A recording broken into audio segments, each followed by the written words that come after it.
Life is a turbulent sea where many of us feel lost, drifting far from the shores of who we truly are.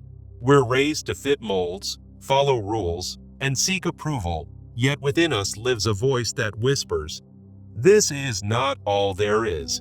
When we chase external success but neglect our soul, a strange emptiness takes root.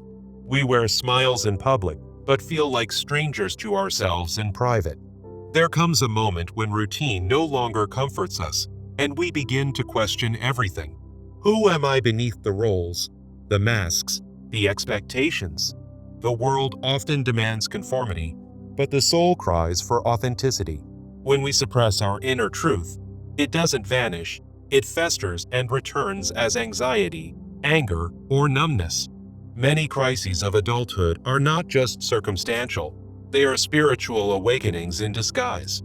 We lose our way not because we are weak, but because we've been taught to ignore our inner compass. The first step toward individuation is realizing that the life we've built might not reflect who we truly are. Pain enters when the life outside no longer matches the truth within. It's not the failure or the loss that breaks us. It's the disconnection from our own essence. Jung reminds us that we are not meant to be replicas. We are born to become ourselves. But the journey inward is rarely easy. It requires dismantling the false self layer by layer. Sometimes, we must lose everything that is not truly ours in order to find what is. The masks we wear may protect us, but they also imprison us. Deep within, we long for wholeness, not perfection. Wholeness comes from integrating both the light and the shadow. It begins when we stop asking, "What do they expect of me?" and start asking, "What do I truly want?" Most of us are born whole but are fractured by life's demands. The process of becoming an individual is not about isolation. It's about inner alignment. We are not separate from the world, but we must become separate from illusions. The more we betray ourselves to please others, the farther we drift from our soul. In the chaos of life, we must become still enough to hear the soft call of our true self. That call may come through heartbreak, through illness, through dreams, or in silent desperation. The longing for meaning is not a weakness. It is a sacred signal from the depths of our being. Every confusion, every breakdown, every collapse of identity is a door to something deeper. What breaks us is often what awakens us. Individuation is the path of returning home to yourself, not as you were told to be, but as you are. It is not rebellion for rebellion's sake. It is the claiming of your sacred uniqueness. Our true identity is not something we create. It is something we uncover. The self is not a performance. It is a presence. In a world that rewards imitation, authenticity becomes an act of courage. No one else can walk your path or carry your truth. It is yours alone. The world does not need more perfection. It needs more people who are whole. Healing begins the moment we decide to stop abandoning ourselves.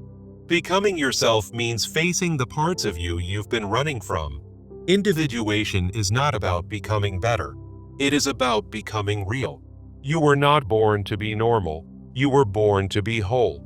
And wholeness includes your wounds, your dreams, your contradictions. Each step toward your true self is a step away from the collective sleep. The ego resists this path, for it fears losing control. But the soul rejoices, for it longs for union with truth. You are not your story. You are the awareness behind it. You are not your past. You are the one who chooses what to do with it. The journey of individuation is a sacred rebellion against numbness. It is not the easy path, but it is the only path that leads to inner peace. In the silence of your heart, your true name waits to be spoken. And once you begin to speak it, the whole world starts to change. As we journey inward, we begin to see that the greatest conflict is not between us and the world, it is within us. We are not just one thing. We are a chorus of desires, fears, memories, and dreams that often contradict each other. Carl Jung taught that the shadow is the part of us we deny, suppress, or cannot face. It contains everything we find unacceptable, anger, envy, shame, neediness, fear, but also forgotten strengths and gifts. The more we reject it, the more it controls us from the dark. What we do not own in ourselves, we project onto others. We label others as toxic, selfish, or weak, unaware that we're describing parts of our own psyche. To become whole, we must make the unconscious conscious. That begins with the courage to say, yes, this darkness lives in me too. We cannot heal what we pretend doesn't exist. Many people spend their whole lives running from their shadow through perfectionism, addictions, or relentless business. But the shadow is patient. It waits for silence, for crisis, for vulnerability, then it rises. We fear it because we think it will destroy us, but in truth, it is the key to our integration. Facing the shadow is not about shame. It is about honesty. It is a sacred reckoning between who we are and who we pretend to be. The shadow contains the stories we never told, the anger we swallowed, the truths we buried to belong. But it also contains the fire we suppressed, the passion we denied, the courage we forgot. To see your shadow clearly is to stop blaming the world for the war inside your heart. True transformation begins when you take responsibility for your inner landscape. No therapist, no guru, no mentor can do this work for you. They may guide you, but the descent into the depths is yours alone. It's a path of brutal honesty and radical compassion. Because as much as the shadow wounds, it also heals. It shows us the parts of us that long to be seen, not judged. It teaches us humility, reminding us that we are not as perfect or as broken as we thought. Integrating the shadow is not about becoming good. It's about becoming real. It is not about being liked. It's about being whole.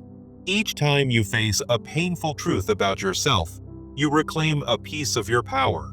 Every rejected part that you welcome back makes you stronger, deeper, freer. Wholeness is not a destination. It is a daily practice of self-acceptance. We must learn to sit with our contradictions and not be destroyed by them. In the union of opposites, we find depth. The shadow may shake your identity, but it will lead you to your authenticity. You will cry, resist, and tremble, but you will also awaken. You will remember the child you were before the world told you who to be. And you will grieve for the time you lost hiding from yourself. But grief is sacred. It waters the soil of new beginnings. Forgiveness begins when we understand that our flaws were never the enemy. They were messengers. The ego wants control, but the soul seeks integration. Individuation is not the death of the ego, but the transcendence of its illusions. When we stop dividing ourselves into good and bad, worthy and unworthy, we become whole. The shadow is not evil. It is unacknowledged life. To know yourself, you must know your darkness. To love yourself, you must embrace your imperfection. You are not here to be flawless. You are here to be fully alive. Your wounds are not shameful. They are sacred entry points to truth. Every part of you you've rejected is waiting to be invited home. And as you welcome them, you no longer walk through life half alive. You begin to feel rooted in something deeper than approval or performance. You begin to feel real, perhaps for the first time. Healing is not about becoming someone new. It's about returning to who you've always been beneath the pain. True transformation is quiet, slow, and often invisible at first. It begins the moment you stop running and sit with yourself, completely and honestly. You no longer look outside for rescue. You become your own sanctuary. Wholeness is not found in perfection, but in radical self-acceptance. You forgive yourself for what you didn't know, and you honor the lessons that suffering taught you. The past no longer defines you, it informs you. You see that your worth was never tied to success, appearance, or approval. It was always within you, buried under layers of fear and forgetting. Individuation is the art of remembering who you truly are. It's about choosing to live from your center rather than from your wounds. You begin to trust your intuition more than the noise of the world. Your inner voice becomes clearer as the fear of being misunderstood fades. You realize you were never meant to fit in. You were meant to belong to yourself. And in that belonging, you begin to offer others something real. Your presence becomes medicine because it carries the wisdom of integration. You stop striving to impress and start choosing what aligns with your truth. Life becomes less about reacting and more about responding from a grounded place. You let go of roles that no longer fit and relationships that require you to shrink. You create new boundaries, not from fear, but from love for your inner peace. The world may not understand your changes, but that's not your burden to carry. You no longer need to explain your healing to those committed to misunderstanding you. Peace comes not from pleasing others, but from staying loyal to your soul. You walk away from drama, not out of weakness but out of wisdom. You don't chase closure, you create it within. Every morning becomes a new chance to live authentically, not perform identity. You rediscover simplicity and find beauty in presence, not productivity. You make room for silence and welcome it as a sacred teacher. The more you heal, the less you need to be right, and the more you seek to be whole. You let others have their path, even when it looks nothing like yours. Compassion grows in you, not as pity, but as deep understanding. You begin to see others not as enemies, but as mirrors. Their triggers teach you about your own wounds still waiting to be held. You no longer fear discomfort because you've survived the inner storm. You no longer reject the past because you see how it shaped your strength. Your story becomes a sacred offering, not a source of shame.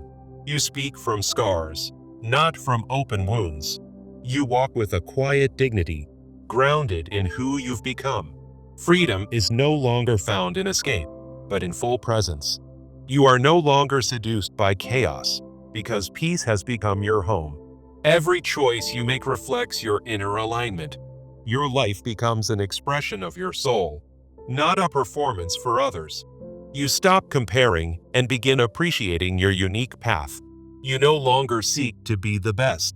You simply seek to be true. The masks fall away, and you feel the light of your own being. It's not always easy, but it's always worth it. You carry your past with tenderness, not bitterness. You carry your future with hope, not fear. And in the present, you carry yourself with integrity, love, and grace.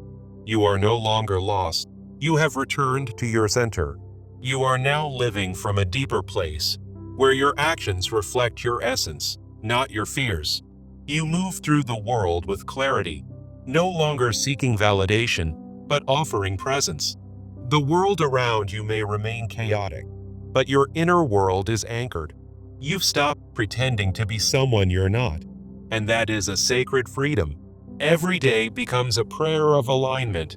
Your choices, your words, your energy. You don't need to prove your worth anymore. You know it in your bones. Individuation has taught you that true power is found in authenticity, not in control.